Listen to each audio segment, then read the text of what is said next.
The year is 2023. I'm scrolling through YouTube and suddenly I find a trailer for a movie.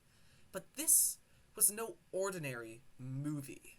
Little did I know that by going on to Tubi and watching it with my friends later that night, my life would be changed forever. But we'll get to what that movie is later. Right now, we need to talk about the man who made it. Meet Mark Polonia, a 55-year-old man who's been making movies since 1985, creating over 40 feature films, and I've been able to watch quite a few of them.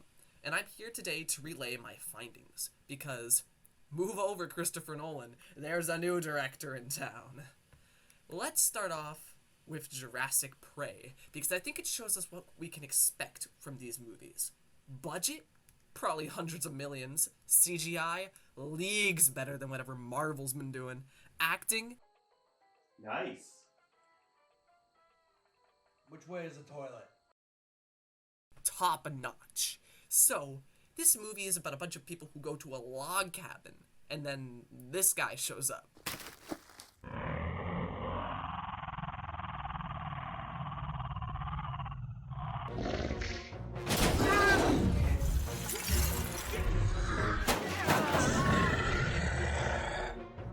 The group then has to work together to defeat this dinosaur thing, and it's freaking amazing. Dinos, not your cup of tea? That's alright. How about Bigfoot versus zombies? This movie has this scientist accidentally turning dead bodies into zombies, and then Bigfoot shows up, and come on, it's just so clear that it's some guy in a Bigfoot costume, but I love it so much. Taking Bigfoot and making him fight zombies is such a random premise, but of course Mark here makes it work. Also, there's this really funny scene where Bigfoot fights some zombies, and I'll just let you see for yourself.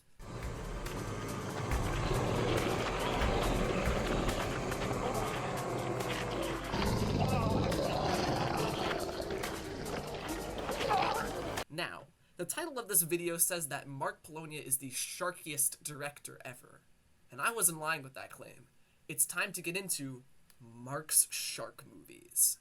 Let's start off with Doll Shark, which has perhaps the best intro theme of any fictional TV show ever. See shark swim, watch out for his big gray fin. He's your friend, he's my friend if you want him to. See shark swim, he's happy and likes to sing. Join him in the water for a real fun time. See shark swim, he's cute and he always wins. Splashing and laughing, waving his great big tail.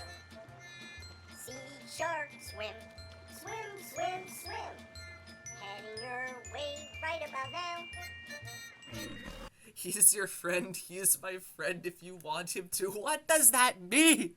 Later in the movie, this kid is watching another TV show called Kippy the Clown, and it's literally just Krusty the Clown from The Simpsons, and God, I actually think this is my new favorite TV show, even dethroning Sea Shark Swim. Hey kids, it's your old pal, Kippy Clown. Kippy sees how much you love Sea Shark Swim. But you know, clowns can be just as much fun as sharks. And we won't eat you. Jump! Okay, so I wrote this new song. Hey, I wrote us a friendship song! Right after that, this kid switches channels and watches another show called The Baron Show, and it's about this guy who just obsesses over the Pokemon Sharpedo. Today, I'm going to do something a little different than opening a pack. I'm going to talk about the largest Sharpedo Pokemon collection in the world, which I own. As you see, I have hundreds and hundreds, if not thousands of cards. Guys, I think this is my new favorite TV show, even dethroning Kippy the Clown. So, this movie is about a shark plush toy who turns evil or something, and it looks like this.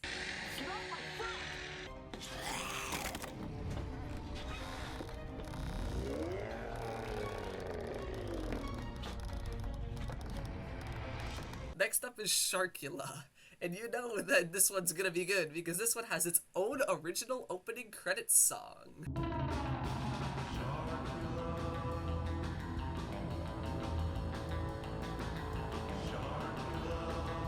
The movie starts off a couple hundred years ago, and it shows Dracula getting chased by some villagers before making a deal with a shark and then jumping off a cliff.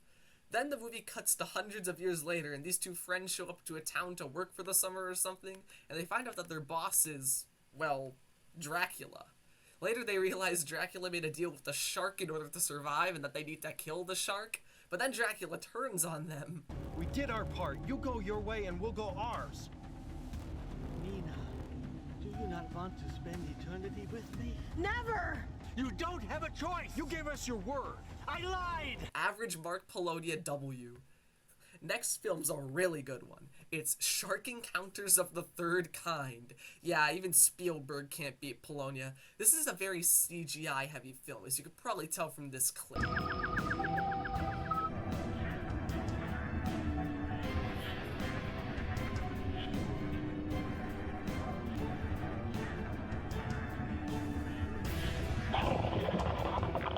So, this film has aliens coming to Earth and mind controlling a shark, I think. It's so hard to tell what's going on sometimes in these movies, but that's okay. After all, Mark is the next Christopher Nolan, and I mean, Inception was confusing as shit too, so the confusing elements further enhance the viewing experience. Also, are we gonna talk about these aliens? Perfection.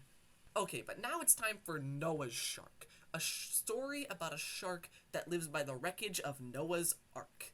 But what if I told you that for once in Mark Polonia shark film history, the shark isn't the best part of the movie?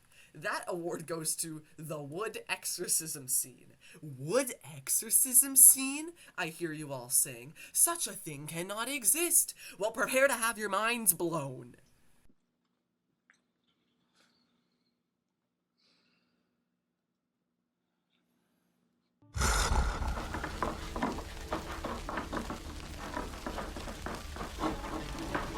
It is in awe and humility that I beg you to regard with favor this thing. Take hold of the dragon. Hey, what's going on, man?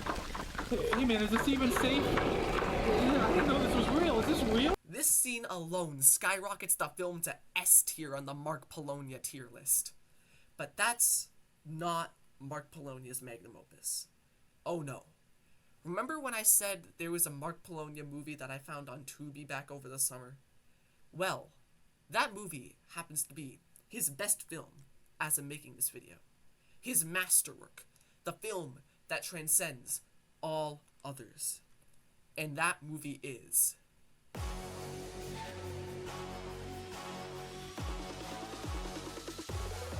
Cocaine Shark, baby! Woo! Yeah, look at that shit! Yeah! When I first laid my eyes upon this movie, my mind was shattered. How could someone create a movie this perfect? Let's get into the story, which the trailer lays out for us excellently. I was working for a kingpin named Garisco. Tons of mafia and drug money fueling his big campaign. HT-25, freaks of nature, horrible creatures created by its side effects. We had an accident at the lab, an explosion. The remaining specimens were either destroyed in the explosion or escaped. This is the best green screen work ever. So, as you can see, Mark has created a brilliant subversion by having no cocaine in the entire film. Instead, having the shark take a fictional drug called HT-25, which we'll get into later. The film follows this detective who wants to stop the kingpin Garisco, and he does some shit, and he ends up laying in bed with Garisco's wife somehow, but instead of, you know, doing it, they just take HT-25, which leads us to the shark hallucination scene, where they reuse assets from the Sea Shark Swim intro. God, this scene is trippier than the time travel scene from Sponge Out of Water. Also, I don't know where else to inject this bit, but I noticed that one of the cars in the movie has a license plate that looks like the Punisher logo, and my personal theory is that this entire movie's budget single-handedly went to that plate.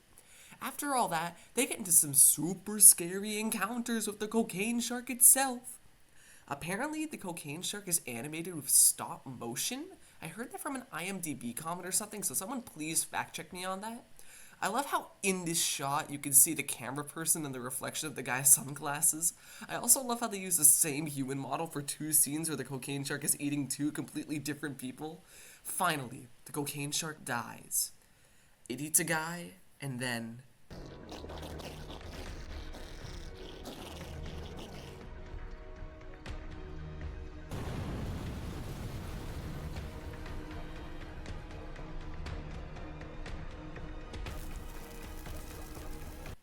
He's dead. They did it. Aw, yeah. But the movie's not over yet. Throughout the entire movie, we get these scenes where it transports us to the future. And our main character is tied to a hospital bed where he gently shakes his arms to try to free himself. And he keeps monologuing with this goddamn audio echo effect. I had no clue where I was. Someone had made damn sure I was going nowhere. And in the end, the woman who he took HT25 with makes him take even more HT25 so that he'll die. But then, this happens. Thanks, Pally. Down the hatch. You want to see something scary?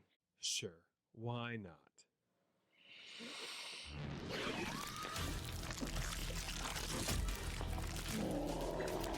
That's right, he became the new cocaine shark. Maybe the real cocaine shark was the friends we made along the way. Honestly, nothing could ever compare to this movie. I just love these movies because sure, they're super low budget, but the actors seem like they're really having some fun. Speaking of the actors, it's basically the same cast for every movie, which is awesome because I can't get enough of this dude. Overall, Mark Polonia is a man who's dedicated to what he does. Make hyper low budget, direct-to-tubi movies for me to have fun watching.